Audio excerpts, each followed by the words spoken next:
ছোটবেলা থেকে শুনে এসেছি, সবাই বলে নলেজ ইজ পাওয়ার, জ্ঞানই সম্পদ। আমি কিছুটা ডিফার করি এর থেকে। জ্ঞান তখনই সম্পদ হয়ে ওঠে যখন আমরা সেটা প্রয়োগে আনি। যদি আমরা জ্ঞানকে প্রয়োগে না আনি, তাহলে সেটা তো বেকার সম্পদ। সেটাকে শক্তি হিসেবে কিভাবে মনে করব? ধরুন, আপনি ইতিমধ্যেই অনেক সেলফ হেল্পের বই পড়েছেন, অনেক ভিডিও নিশ্চয়ই শুনেছেন মোটিভেশনের ওপরে, কিন্তু আপনি যেখানে ছিলেন হয়তো সেখানেই দাঁড়িয়ে আছেন, সফল হতে পারেননি। কেন?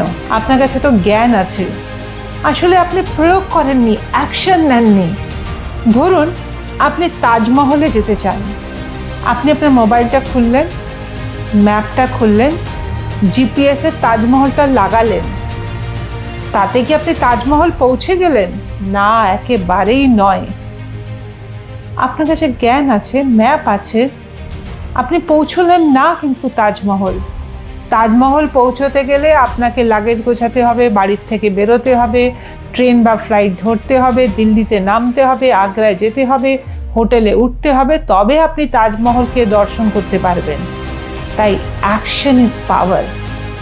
জ্ঞান তখনই সম্পদ হয়ে উঠবে যখন আপনি অ্যাকশন নেবেন, জ্ঞানকে প্রয়োগ করবেন।